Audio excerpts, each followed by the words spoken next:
آیت نمبر 5 دیکھیے گا، اعوذ باللہ من الشیطان الرجیم، فَإِذَا جَاءَ وَعْدُ أُولَاهُمَا، بلکہ آیت نمبر 4 بھی دیکھ لیں، وَقَضَيْنَا إِلَىٰ بَنِي إِسْرَائِيلَ فِي الْكِتَابِ لَتُفْسِدُنَّ فِي الْأَرْضِ مَرَّتَيْنِ، کہ ہم نے یہودیوں کو، بنی اسرائیل کو بتا دیا تھا تورات میں، تورات جو ان کی طرف کتاب نازل کی گئی تھی، ہم نے اس میں ان کو بتا دیا تھا لَتُفْسِدُنَّ فِي الْأَرْضِ مَرَّتَيْنِ، کہ تم زمین کے اندر 2 بار بڑے پیمانے پر فساد کرو گے، وَلَتَعْلُنَّ عُلُوًّا كَبِيرًا، اور تم بہت زیادہ سرکشی کرو گے۔ لہذا انہوں نے 2 بار ایسا ہی کیا بڑے پیمانے پر، جو جس کو اللہ تعالیٰ نے اپنے پاس شمار فرمایا، بڑے پیمانے پہ انہوں نے فساد پھیلایا۔ پہلا جو انہوں نے فساد کیا وہ حضرت زکریا علیہ السلام کا قتل تھا۔ یہودیوں نے بہت سارے علماء اور انبیاء کو شہید کیا ہے، تو ان کی طرف جو نبی تشریف لاتے تھے یہ ان کو بھی شہید کرتے تھے، ان کو ملک بدر کرتے تھے، ان کے ساتھ بڑا ہی خراب سلوک کرتے۔ تو حضرت زکریا علیہ السلام جب ان کی طرف تشریف لائے تو انہوں نے کچھ عرصے کے بعد ان کو شہید کر دیا۔ اور دوسرا اللہ تعالیٰ نے جو یہاں پہ ذکر فرمایا ہے، دوسرا فساد یہ تھا کہ پھر حضرت زکریا کے بیٹے حضرت یحییٰ کا جب زمانہ آیا تو حضرت یحییٰ اور حضرت عیسیٰ علیہ السلام یہ دونوں اکٹھے ہی نبی آئے تھے، تو انہوں نے حضرت یحییٰ اور حضرت عیسیٰ علیہ السلام کو بھی قتل کرنے کی کوشش کی۔ یہ دوسرا فساد تھا جو انہوں نے زمین میں پھیلایا۔ تو حضرت عیسیٰ علیہ السلام کو تو اللہ تعالیٰ نے زندہ آسمان پر اٹھا لیا، لیکن حضرت یحییٰ علیہ السلام کو انہوں نے شہید کر دیا۔ تو جب انہوں نے 2 بار یہ فساد پھیلایا زمین میں، تو دونوں دفعہ اللہ تعالیٰ نے ان کے اوپر تباہی پھیری، ان کے اوپر اپنے سخت طاقتور بندے مسلط فرما کر، اگرچہ وہ بندے کافر تھے لیکن اللہ تعالیٰ نے ان کو سزا دی ان کافروں کے ذریعے۔ تو یہاں پہ ہمیں بھی بہت ساری چیزیں سمجھ آ سکتی ہیں اس بات سے، جو ایک چیز ان میں سے یہ ہے کہ اگر ہم بھی اپنا دین چھوڑ دیں گے، اگر ہم بھی اپنا قرآن اور اسلام چھوڑ دیں گے تو اللہ تعالیٰ ہمارے اوپر کافروں کو مسلط فرما سکتا ہے۔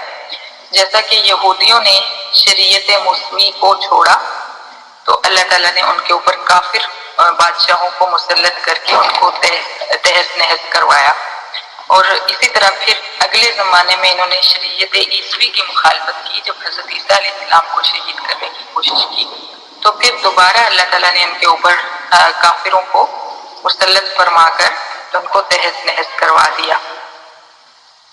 تو آیات کو دیکھتے ہیں، اللہ فرماتے ہیں وَقَضَيْنَا إِلَىٰ بَنِي إِسْرَائِيلَ، ہم نے بنی اسرائیل کو بتا دیا تھا کتاب میں کہ تم زمین میں 2 بار فساد کرو گے، وَلَتَعْلُنَّ عُلُوًّا كَبِيرًا، اور تم بہت بڑی سرکشی کرو گے۔ فَإِذَا جَاءَ وَعْدُ أُولَاهُمَا، پھر جب ان دونوں میں سے پہلا وقت آیا، بَعَثْنَا عَلَيْكُمْ عِبَادًا لَنَا، یعنی تم نے حضرت زکریا کو شہید کیا اور ان کے ساتھ ظلم کیا، تو ہم نے تم پر اپنے سخت جنگجو بندے جو تھے ان کو مسلط کر دیا۔ بَعَثْنَا کا مطلب ہم نے کیا تھا بھیجے ہم نے، لیکن مسلط کرنا اس سے مراد ہے۔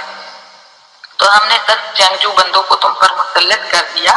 اس سے مراد جو مفسرین نے اور اہل تاریخ نے لکھا ہے وہ لکھتے ہیں کہ شاہان بابل تھے یہ حضرت ابراہیم علیہ السلام کا شہر ہے بابل۔ ہم نے اس کا تذکرہ ہم انشاءاللہ قرآن پاک میں پڑھیں گے۔ تو یہاں کا جو بادشاہ تھا بخت نصر اس کا نام تھا، یہ کافر بادشاہ تھا، لیکن یہ بڑے سخت تھے اور بڑے جنگجو تھے۔ اللہ تعالیٰ نے یہاں پہ خود ان کے بارے میں یہی فرمایا اُلی بأس شدید، سخت جنگجو فوج تھی ان کی۔ تو فجاسوا خلال الدیار، وہ ان کے گھروں کے اندر گھس گئے، یعنی تباہی پھیر دی مکمل طور پہ، شہروں کے اندر جا کے ان کو تہس نہس کر دیا، کیونکہ انہوں نے اپنے نبی کو شہید کیا تھا، سرکشی کی تھی۔ وَكَانَ وَعْدًا مَفْعُولًا، اور یہ وعدہ جو ہے پہلے سے کیا ہوا تھا، یعنی اللہ تعالیٰ کی علم میں موجود تھا کہ ایسا ہوگا۔ ثُمَّ رَدَدْنَا لَكُمُ الْكَرَّةَ عَلَيْهِمْ، پھر بہت عرصے کے بعد ایسا ہوا کہ انہوں نے بخت نصر کو قتل کر دیا. یہودیوں نے اپنی یعنی شرمندگی ان کو ہوئی کہ ہم سے غلطی ہوئی ہے.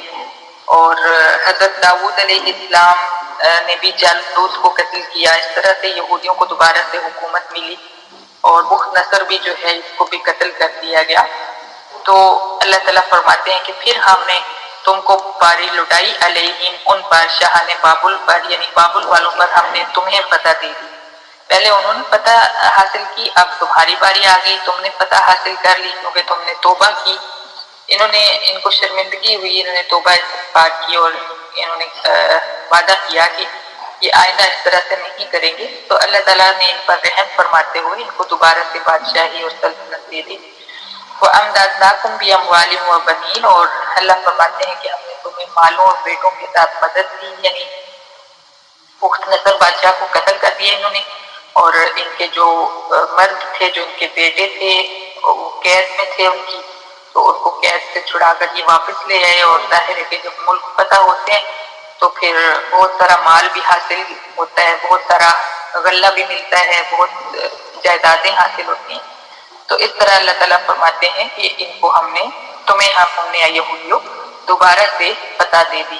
وَجَعَلْنَاكُمْ أَكْثَرَ نَفِيرًا, اور ہم نے تمہیں بہت زیادہ تعداد میں بنا دیا, یعنی تمہاری تعداد بھی بڑھا دی. یہاں پہ اللہ تعالیٰ ایک جملہ فرما رہے ہیں, ان احسنتم احسنتم لانفسکم, اگر تم نیک بنے رہو گے تو تم اپنی جانوں کے فائدے کے لیے نیک بنو گے. یعنی جب انسان نیک فطرت ہوتا ہے تو اس کا سب سے بڑا فائدہ اس کی اپنی ذات کو ہوتا ہے. نیکی کرتا ہے, دیکھنے میں لگ رہا ہوتا ہے کہ دوسرے کے ساتھ نیکی کی ہے, دوسرے پہ احسان ہوا ہے, لیکن حقیقت میں وہ اپنے ساتھ احسان کر رہا ہوتا ہے, کیونکہ اس نیکی کا بدلہ اس کو اللہ تعالیٰ کی طرف سے ملنے والا ہے. وَإِنْ أَسَأْتُمْ, اور اس کے مقابلے میں اگر تم نافرمانی کرو گے اور بدبخت بن کر رہو گے, فلاحا, تو پھر اس نافرمانی اور بدبختی کا بوجھ بھی اسی جان کے اوپر ہے. جو جان نافرمانی کرتی ہے اسی کے اوپر اس کا بوجھ پڑتا ہے, کسی کا کوئی نقصان نہیں ہوتا.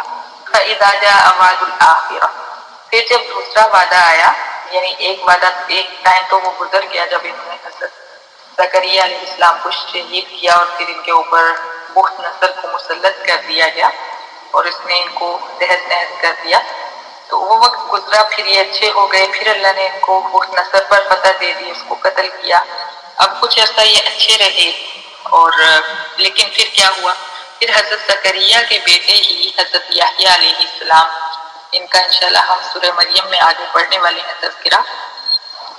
تو حضرت یحییٰ علیہ السلام کو اللہ تعالیٰ نے نبی بنا کر بھیجا, اور اسی دور میں حضرت مریم علیہ السلام جو تھی وہ حضرت زکریا علیہ السلام کے پاس پرورش پا رہی تھی, اور وہاں ہی کچھ عرصے کے بعد حضرت مریم علیہ السلام کے یہاں بھی بیٹے کی پیدائش ہوئی, حضرت عیسیٰ علیہ السلام کی, اور یہ معجزانہ طور پہ ہوئی, بغیر شادی کے حضرت عیسیٰ علیہ السلام پیدا ہوئے. یہ بھی ڈیٹیل ہم آگے انشاءاللہ پڑھیں گے. تو حضرت یحییٰ اور حضرت عیسیٰ علیہ السلام حضرت یحییٰ بعد میں پیدا ہوئے تھے, جب بہرحال یہ دونوں ساتھ ہی تھے. یہ تھوڑی سی مجھے ڈاؤٹ ہو رہا ہے, میں انشاءاللہ ادھر آپ کو ڈیٹیل بتاؤں گی. تھے یہ دونوں ایک ہی وقت میں, حضرت یحییٰ اور حضرت عیسیٰ علیہ السلام. تو انہوں نے ان دونوں کو بھی, یہودیوں نے ان دونوں کو بھی قتل کرنے کی کوشش کی, حضرت یحییٰ علیہ السلام کو بھی اور حضرت عیسیٰ علیہ السلام کو بھی. تو حضرت یحییٰ علیہ السلام جو تھے ان کو انہوں نے شہید کر دیا, لیکن حضرت عیسیٰ علیہ السلام جو تھے ان کو اللہ تعالیٰ نے آسمان پر اٹھا لیا اور یہودیوں کی جانوں سے بچا لیا. تو اس طرح جب انہوں نے حضرت یحییٰ علیہ السلام کو قتل کیا تو اس کی سزا کے طور پہ اللہ تعالیٰ نے ایک بار پھر ایک بادشاہ کو ان کے اوپر مسلط کر دیا. اس کا بادشاہ کا نام یہ رومی بادشاہ تھا, روم کا بادشاہ تھا. تیتوس لکھا ہے مفسرین نے,